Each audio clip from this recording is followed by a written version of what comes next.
பொள்ளாச்சியில் இருக்கக்கூடிய Valparai government higher secondary ஸ்கூல்ல 9th ஸ்டாண்டர்ட் படிச்சுட்டு இருந்த 14 வயசு பொண்ணு தான் முத்து சஞ்சனா. இன்னைக்கு அந்த பொண்ணு உயிரோடு இல்லை. அதுக்கு காரணம் அந்த பொண்ணே பார்த்தீங்கன்னா போன மாதம் அக்டோபர் 10 அன்னைக்கு மண்ணெண்ணெயை தன் மேலே ஊற்றிக்கிட்டு தீக்குளிக்க முயற்சி பண்ணியிருக்காங்க. அதுக்கப்புறமா ஹாஸ்பிட்டலில் அட்மிட் பண்ணி ட்ரீட்மெண்ட் அப்படிங்கிறது போயிட்டு இருந்துச்சு. இந்த நிலைமையில் கிட்டத்தட்ட ஒரு மாதத்திற்கு பிறகு நவம்பர் 19 அன்னைக்கு விடிய காலையில் அந்த பொண்ணு சிகிச்சை பலனின்றி உயிரிழந்துடுறாங்க. பட் இந்த ட்ரீட்மெண்ட்ல இருக்கப்போ அவங்க கொடுத்த அந்த வாக்குமூலத்துல என்ன சொல்லியிருக்காங்க அப்படிங்கிறது ரொம்பவே ஷாக்காக வைக்குது. சொல்லுத்தாங்க. ஃபர்ஸ்ட் டே போகும்போது தலையை வலிச்சு சீவிட்டு போனேன். வலிச்சு சீவிட்டியே நீ கிளவியான்னு கேட்டாங்க. எல்லாருமே சிரிச்சாங்க. எனக்கு அது ஒரு மாதிரி இருந்துச்சு. அந்த பொண்ணு ஃபர்ஸ்ட் டே ஸ்கூலுக்கு போகிறப்போ அவங்களுடைய இங்கிலீஷ் மிஸ் ஷியாமலா தேவி பார்த்தீங்கன்னா அந்த பொண்ணு தலை வலிச்சு சீவிட்டு வந்திருக்கனால நீ என்ன தலையை வலிச்சு சீவிட்டு வந்திருக்க, நீ என்ன கிளவியா அப்படின்னு கேட்டிருக்காங்க. அந்த ஹாலில் பார்த்தீங்கன்னா ஃபர்ஸ்ட் ஸ்டாண்டர்ட்லேருந்து 9th ஸ்டாண்டர்ட் வரைக்கும் எல்லா ஸ்டூடெண்ட்ஸுமே இருந்திருக்காங்க. எல்லாத்துக்கு முன்னாடியும் அந்த மாதிரி இந்த மிஸ் கேட்டதுனால அவங்க எல்லாரும் சிரிச்சதுனால அந்த பொண்ணுக்கு அது ரொம்பவே கஷ்டமாக இருந்திருக்கு.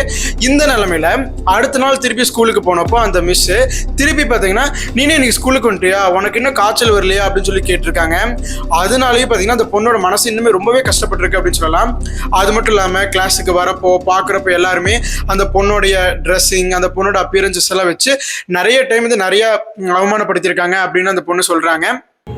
தமிழ் மிஸ் நான் 2 days லீவ் போட்டேன். எல்லாரும் ஹோம்ஒர்க் எழுதிட்டீங்களான்னு கேட்டதுக்கு நான் எழுதலைன்னு சொன்னேன்.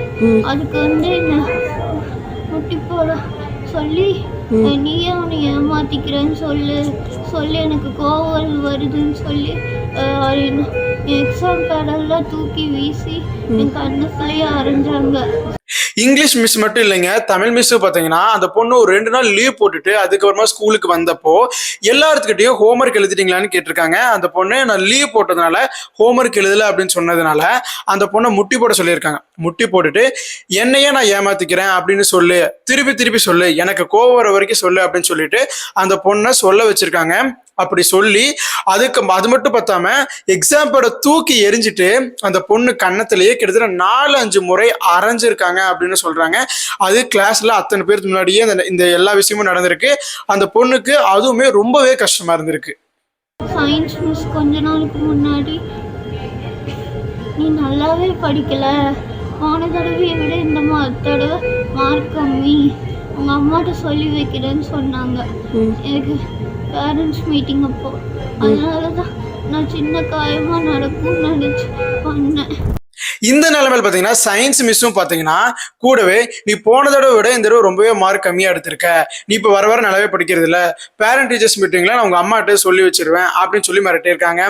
ப்ளஸ் அவங்க இங்கிலீஷ் மிஸ் பார்த்தீங்கன்னா மறுபடியும் அந்த பொண்ணை வந்து ஸ்லோ லேர்னர்ஸ் குரூப்பில் உட்காந்து, அதாவது பார்த்தீங்கன்னா பேசிக்காகவே இப்போ ஒரு கிளாஸில் இருக்காங்க அப்படின்னா டாப்பர்ஸ் அப்படின்னு சில கேட்டகரிஸ் இருப்பாங்க, இந்த ஆவரேஜ் அப்படின்னு சில பேர் இருப்பாங்க, ஸ்லோ லேர்னர்ஸ் அப்படின்னு இருப்பாங்க.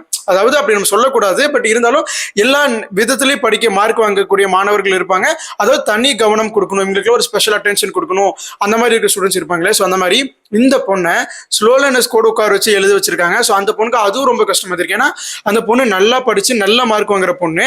பட் அந்த பொண்ணை கொண்டுட்டு போய் அவங்க கூட உட்கார வச்சு எழுத வச்சனால அந்த பொண்ணுக்கு அதுவுமே ரொம்ப கஷ்டமா இருந்திருக்கு. இது எல்லாத்தையுமே மனசில் வச்சுக்கிட்டு அந்த பொண்ணுக்கு ஸ்கூலுக்கு போறக்கே பிடிக்கலைங்க. அந்த பொண்ணுக்கு என்னன்னா ஸ்கூலுக்கு போகக்கூடாது, ஸ்கூலுக்கு போறதுக்கு விருப்பம் இல்லை.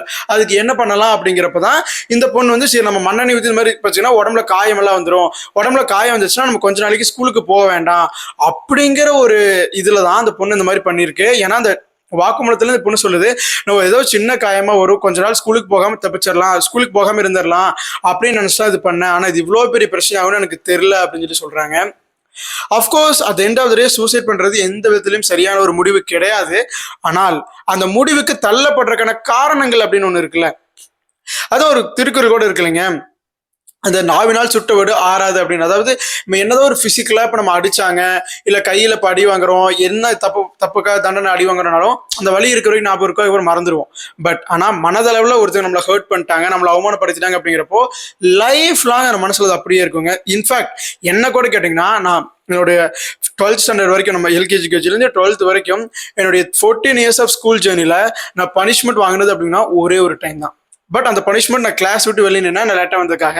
பட் எனக்கு இந்த வரைக்கும் அந்த பனிஷ்மெண்ட் ஞாபகம் இருக்கு. பிகாஸ் நானும் ஓரளவுக்கு பார்த்தீங்கன்னா அந்தளவுக்கு ரொம்ப இதெல்லாம் நல்லா படிக்கிற பையன் தான், எல்லாமே இருக்கும், எல்லா டீச்சர்ஸ் எல்லாருமே சப்போர்ட்டிவாக தான் இருப்பாங்க. பட் நான் டைமிங் அந்த அன்னைக்கு லேட்டாக வந்தனால என்னை வெளியே நிற்க வச்சாங்க. அந்த டே வந்து என்னால் இன்னைக்கு வரைக்கும் மறக்க முடியாது. என்னுடைய ஸ்கூல் டேஸ்லேயே ஒரு மறக்க முடியாத நாள் தான் அந்த நாள் தான். பிகாஸ் நான் ஃபர்ஸ்ட் பனிஷ்மெண்ட் வாங்கி கிளாஸ் விட்டு வெளியே நின்ற நாள் அது. ஸோ அந்த மாதிரி தான் நம்ம அது ஏன் எனக்கு அவ்வளோ கஷ்டமாயிருச்சுன்னா, நான் வெளியே நிற்கிறப்போ எல்லாருமே பார்த்துட்டு போனாங்க. எங்கள் ஸ்கூல் பிரின்சிபல் ரவுண்ட்ஸ் வரப்போ பார்த்தாரு, விபி சார் பார்த்தாரு, எங்கள் ஸ்டாஃப்ஸ் எல்லாருமே பார்த்தாங்க. நான் எனக்கு பிடிச்ச ஸ்டாஃப்ஸ் எல்லாருமே நான் பார்த்துட்டு என்ன கிஷோர் வெளியே நிற்கிறானான்னு கேட்டு போகிறப்போ எனக்கு அது ரொம்பவே கஷ்டமா இருந்துச்சு. என்னடா அது எல்லாருமே இப்படி கேட்குறாங்களே, என்ன கிஷோர் வெளியே நிற்கிறாங்க.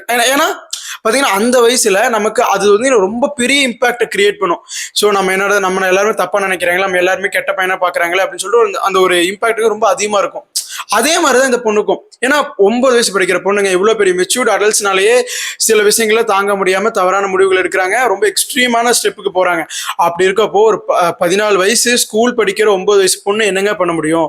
ஸோ இது எல்லாத்தையும் தாங்க முடியாம தான் இந்த பொண்ணு இந்த ஒரு முடிவு எடுத்திருக்காங்க. பட் அன்பார்ச்சுனேட்லி அந்த ட்ரீட்மெண்ட் அப்படிங்கிறது 1 மந்த்துக்கு மேல போனாலும் அந்த பொண்ணை இப்போ காப்பாற்ற முடியல. ஸோ அதுதான் மிகப்பெரிய வருந்தத்தக்க ஒரு விஷயம். பட் இந்த டீச்சர்ஸ் மேல கண்டிப்பா ஒரு ஸ்ட்ரிக்டான ஆக்ஷன் எடுக்கப்படும் அப்படின்னு சொல்லிட்டு பள்ளி கல்வித்துறையில உறுதியளிச்சிருக்காங்க. பிளஸ் கோயம்புத்தூர் டிஎஸ்பி கிட்டையும் அந்த அவனோட அப்பா சக்திவேல் குமார் கம்ப்ளைண்ட் கொடுத்திருக்காரு. ஸோ கண்டிப்பா உரிய நடவடிக்கை எடுப்போம் அப்படின்னு சொல்லியிருக்காங்க. பிளஸ் அந்த டீச்சர்ஸ் கிட்ட இன்வெஸ்டிகேஷன் அப்படிங்கிறது போயிட்டு இருக்கு. நல்லதே நடக்கும் அப்படின்னு நம்புவோம். ஸோ இந்த மாதிரியான அத்தன்டிக் அண்ட் டெய்லி கரண்ட் அஃபேர்ஸ்க்கு நம்ம ஜிகே பேச்சை சப்ஸ்கிரைப் பண்ணிக்கிங்க. பிளஸ் இந்த மாதிரி வேற எந்த பிரச்சனையை பத்தி நம்ம பேசலாம் அப்படிங்கிறது நீங்க கமெண்ட்ல சொல்லுங்க.